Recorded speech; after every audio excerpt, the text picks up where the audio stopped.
Jack और Emily को उनके दादा दादी ने उनके जन्मदिन पर उन्हें एक लकड़ी का खिलौना बॉक्स उपहार में दिया और साथ में हाथों से लिखा हुआ एक पत्र भी दिया जो उस बक्से की उत्पत्ति के बारे में बताता है और उन्हें इस बक्से को एक साथ खोलने के लिए प्रेरित किया।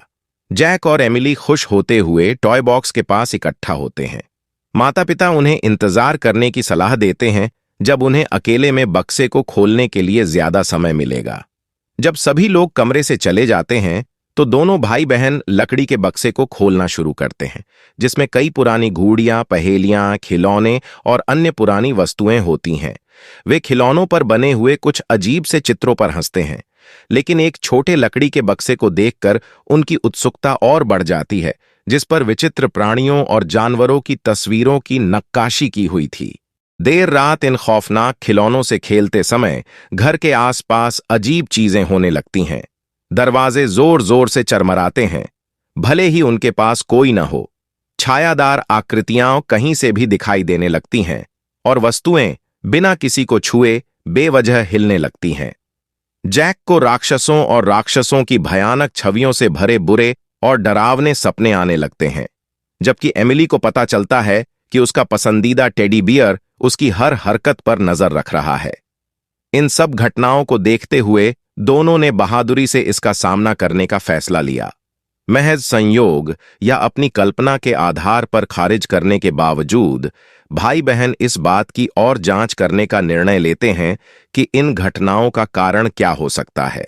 जिज्ञासा और डर से प्रेरित होकर जैक और एमिली अपने दादा दादी से पूछते हैं कि खिलौने का डिब्बा कहां से आया।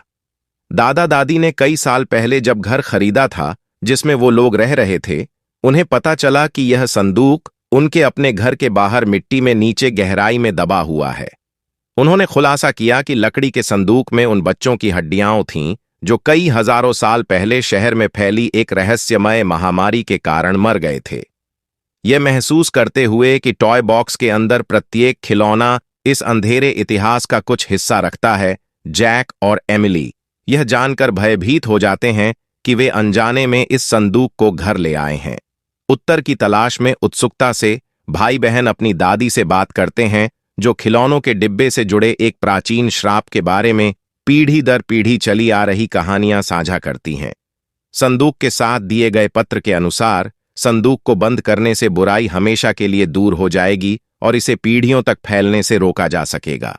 खोने के लिए कुछ भी नहीं बचा होने पर जैक और एमिली को श्राप के पीछे के रहस्य को उजागर करने का एक तरीका खोजना होगा, इससे पहले कि यह किसी और को अपना शिकार बनाए।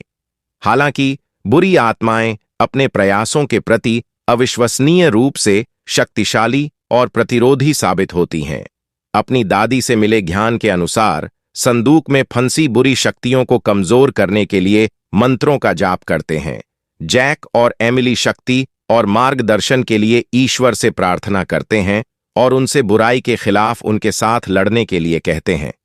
ईश्वर से प्रार्थना, दृढ़ संकल्प और विश्वास के माध्यम से जैक और एमिली ने लकड़ी के बक्से को ताला लगाकर बंद कर दिया और उस संदूक को नदी में फेंक दिया और महामारी के कारण उन मरे हुए बच्चों की आत्माओं को मुक्त करने के लिए ईश्वर से प्रार्थना करते हैं। इस तरह जैक और एमिली अपने आप को और अपने परिवार को श्राप रूपी लकड़ी के बक्से से छुटकारा दिलाने में कामयाब हो जाते हैं। अपने पोते पोती की बहादुरी के लिए आभारी दादा दादी जैक और एमिली दोनों को कसकर गले लगाते हैं। इसी के साथ सब लोगों ने कसम खाई कि कभी भी कोई अनजान वस्तु को घर में कभी नहीं लाएंगे।